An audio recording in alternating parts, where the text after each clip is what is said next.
Thank you. I'm working for an organization called Terre des Hommes. It's a French name, and it means something like Earth of Mankind, or World of Humanity. It is actually after a book by a famous French writer, Antoine de Saint-Exupéry. Doesn't mean much to most people, especially not of this generation. But he used to be very famous after he published a book called The Little Prince, Le Petit Prince. Antoine de Saint-Exupéry was a pilot, Second World War pilot, and from his airplane he looked down on the planet, looked down on Earth, and he said, I don't see any borders. There are no borders. I only see humans struggling. There's only one Earth, one planet. We share it, and we have to be responsible for it together. One of our main themes as an organization is child exploitation.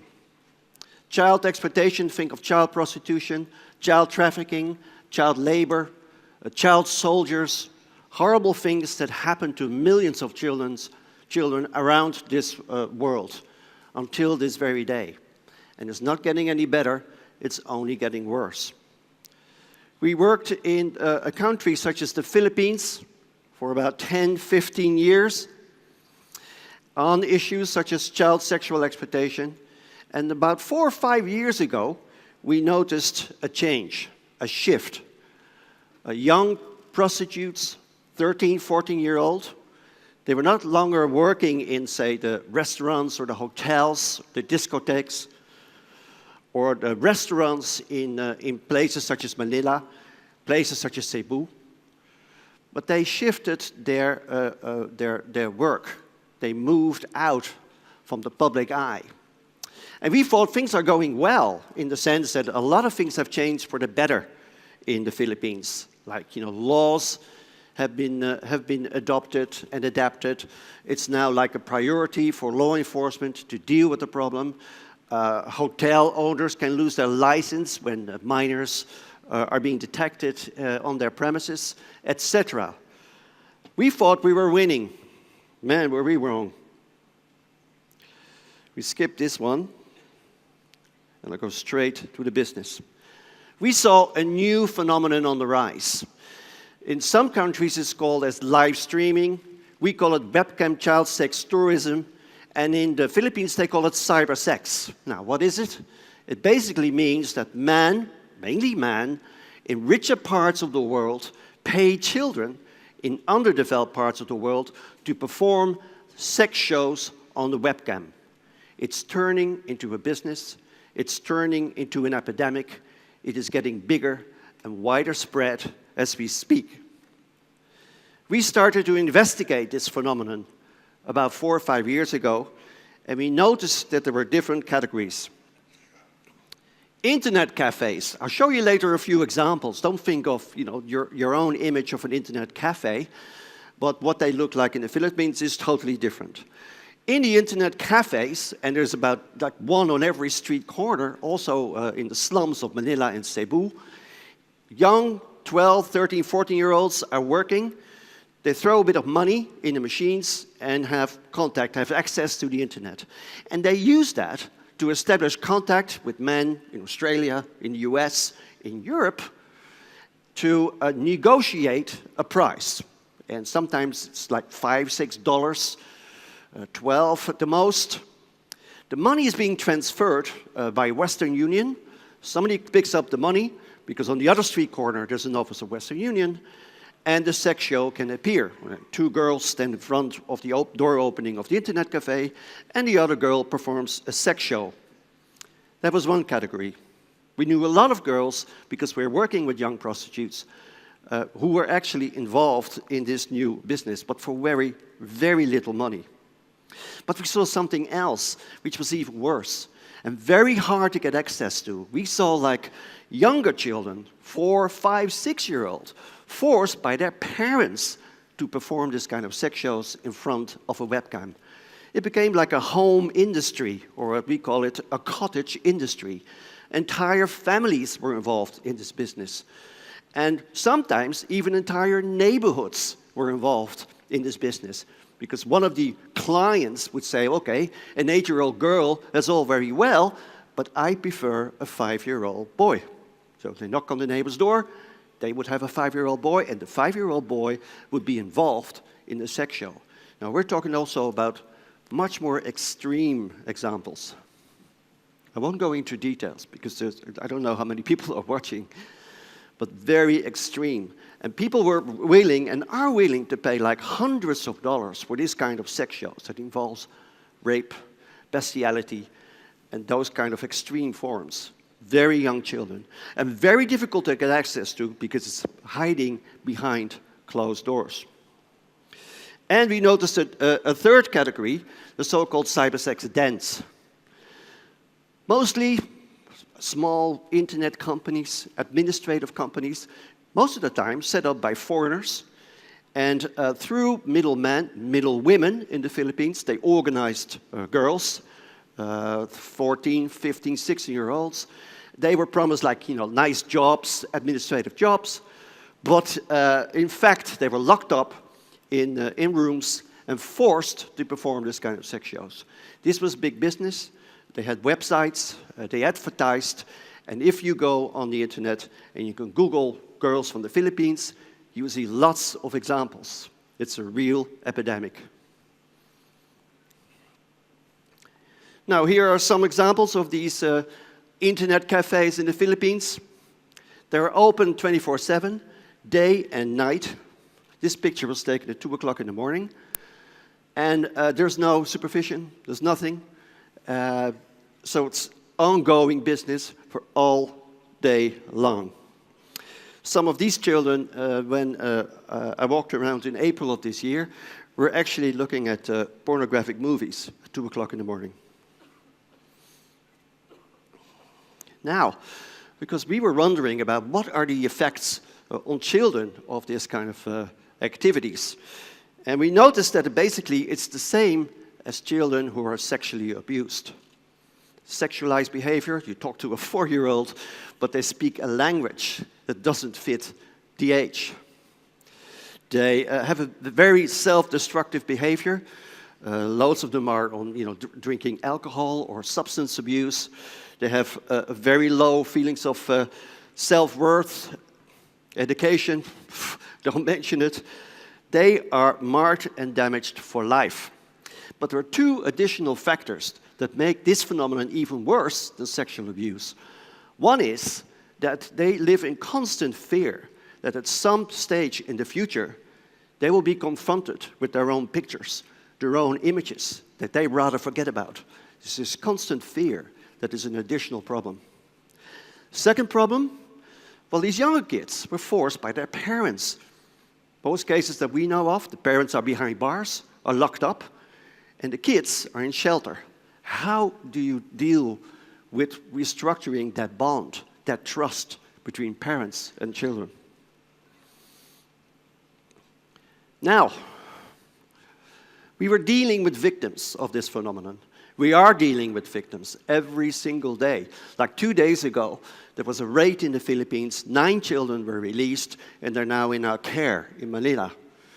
But it's like fighting an uphill battle if you don't do something about the source of the problem. And the source of the problem, of course, is the demand. Who are these guys? Who are these people? Where can we find them? How do we engage them? Our objectives: highlight the scale and nature of this phenomenon, put it on the political agenda, something needs to be done about it. And we wanted to demonstrate how easy it is to identify the predators. To advocate the need for a novel approach, I'll tell you more about it. Let me first introduce you to a young friend of mine. Obviously, we could not use real children to go on the internet, to go online, and to find out more about this phenomenon. So we needed something else. I don't come across as a 10-year-old girl from the Philippines, not very plausible, so we needed something else. And we were approached by a company in Amsterdam, the Netherlands, and they said, why don't we develop a virtual child? And we have that on video, I think. I hope.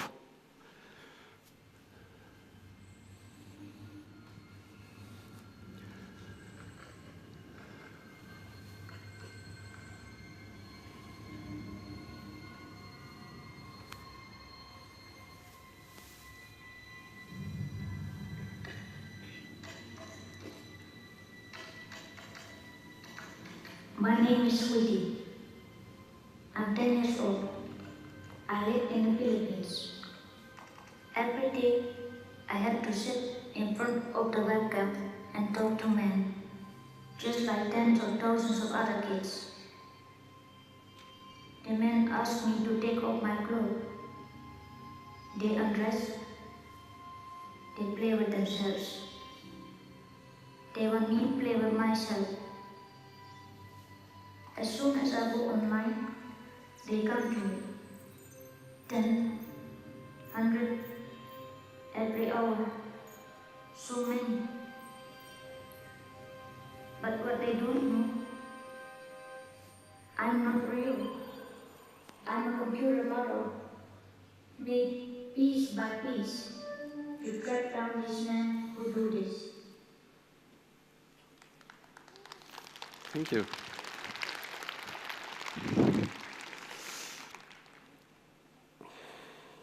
Findings. We had 4 researchers, young men, doing this kind of work online for 10 weeks only. In those 10 weeks, we only managed to monitor 19 public chat rooms. These guys are operating on public chat rooms. Now, according to the FBI and supported by the UN, there's more than 40,000 public chat rooms only where you have a 100% chance to encounter a pedosexual. 40,000. We only monitored 19. We scratched the surface. Nevertheless, over that 10 weeks time, we were approached, overwhelmed by well over 20,000 hits. 20,000 individuals who were trying to get into contact with us. It was overwhelming. It was a tsunami. We could not deal with it. From the chats that we did manage to engage and to carry out, and from the conversations, we managed to identify 1,000 perpetrators. 1,000 perpetrators over a period of 10 weeks' time in only 19 chat rooms. However, it would have been easy, say, to go for 300 Americans or 400 Australians or 200 Brits, but that was not our intention. Our intention was to demonstrate how widespread this phenomenon has become over such a short period of time. We identified 1,000 perpetrators from 71 different countries. It's all over the place, the demand. From Uzbekistan to Albania, from New Zealand to Kurdistan. It's everywhere, and it's on the increase.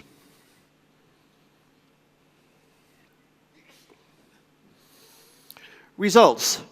Well, we were going for some publicity, a bit of publicity, to make this phenomenon known all over the world. And we managed. And I can give you a few examples in the second video, if that will work.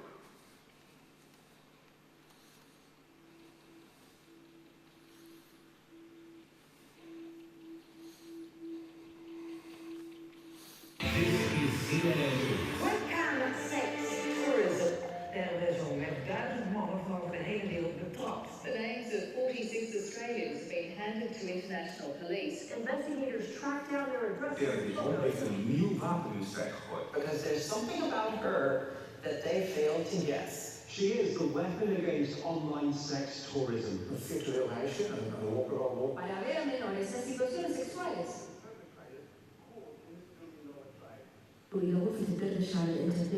of course very happy for those sons that they have made this case. The Australian Federal Police is still waiting for more details from Interpol. Izolacja organizacja garnizonu Republika Suíça e se trata de 10 semanas, 2 deles são brasileiros, com a federação em todo o mundo. 22,000 hits in a month. 虚拟统计用出2万例统计de esta fue la iniciativa de Holanda. Tarafia momehavin pedófilos. Basta per la figura. Por cámara.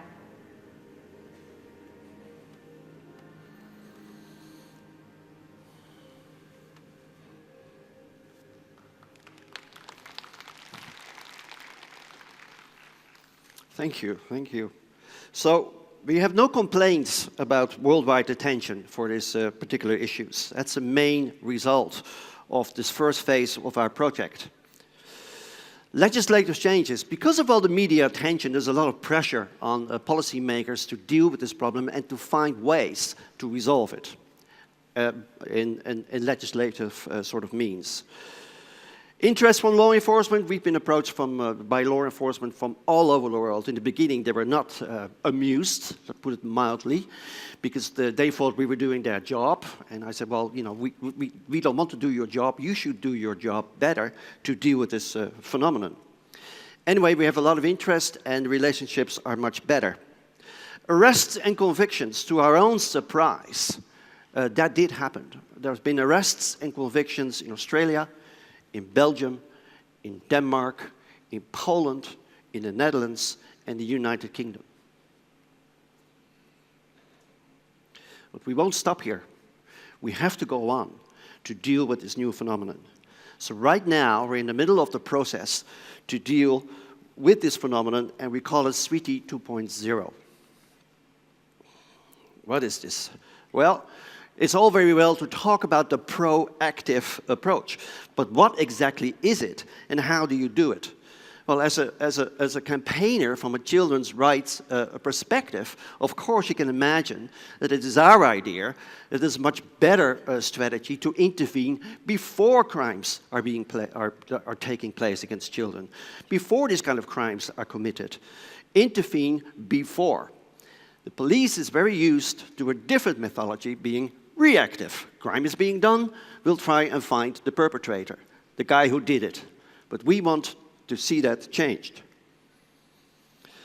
How do you do that? Well, you could discourage people, you can warn people, you can scare them off. Or you could even go further and caution them before you try and get them convicted. Therefore, you need a mandate to actually monitor these so-called public chat rooms. Now, that is also a very sensitive issue, especially when I speak in Europe, when people go a bit, oh, you know, police on the internet, whoa. But I don't see a big difference between allowing the police to patrol, say, public areas like the streets or the parks or other public areas and public spaces on the internet. There's no doubt about it. There's no doubt about it that if law enforcement would be more visible on the internet, it would serve as a deterrent. Okay? Internet should remain free, absolutely, but not completely lawless. Who are we dealing with? Well, we are working with a team of forensic psychologists from all over Europe to define that. Who are these people? You have to get into their mind frame to be able to approach them and to do something about them. Well, there's the first category being described usually as the curious cats, people that just take their chance and try things out. By watching child pornography, for instance. The next phase, the next group, would be people who actually download child pornography and then start collecting it. And then in the middle of these circles, of course, it's the hardcore. These are the guys that are on the dark corners of the internet. These are the guys that are hidden networks, the Tor networks. Very difficult to get access to, and that is very much a police issue. However, what sometimes the police and law enforcement seems to forget is that there is movement from the outer circles to the inner circle. And according to the latest findings of forensic psychology, 1 in 4, 25% of men who start up with watching child pornography then end up physically, sexually abuse children. 1 in 4. The earlier you intervene, the more likely it is that you can stop them. Planning? Oh, right, of course.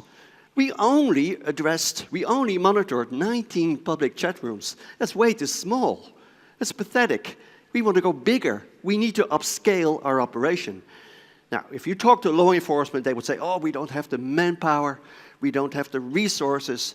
So with manpower, this is impossible to do. With operators, it's impossible to do. we need something else. We need artificial intelligence. So we talked to a lot of companies to help us out to develop a chatbot that could do the work for us. It's a very important part of our project. Forensic profiling, I already mentioned that. We are working with a great and ever-increasing team of forensic psychologists to help us out. And the third group of people we are working with are the lawyers, the legal beagles in several universities in Europe who will help us out, because it's all very well to develop software for law enforcement, but will they actually be allowed to use it? So we're carrying out a study in 20 countries, and in Europe, but also in Australia, the Philippines, of course, and some Latin American countries. The second year, we will fully test and make the software operational, and hopefully by next summer, we will end up with a finished product, and more importantly, with the forensic psychologists, we will be able to prove that using this software will have the desired result. Sweetie 2.0, the approach. Let's skip that because my time is out. What do we want? Well, we want a safer internet for children by reduction of this commercial sexual exploitation of children online. But you have to face the demand. As long as there is this huge demand, there will always be a supply. We are working with the Philippine authorities, we're working with Philippine law enforcement, and things are going really well. They've become more active. But you know, as long as there is this demand, there will always be supply. If it's not in the Philippines, it will pop up elsewhere, in Vietnam, Cambodia. We have the first reports about Africa, Gambia, Kenya, Brazil, in South America. It is getting out of control. We need to do something. What we are doing is unorthodox. It's certainly controversial. We're getting a lot of criticism, especially in the beginning from law enforcement. Things are better now. We think it's essential. Let me end by saying this. When we started this project, I was told what you want to do is impossible. Now, I always learned that when somebody tells you something is impossible, that is the very essence of invention. Tens of thousands, hundreds of thousands, maybe in the future millions of children can be rescued. They need us. They have to find a way to deal with this. Or, as the saying goes, we'll either find a way or we make a way. And failure is not an option. Thank you.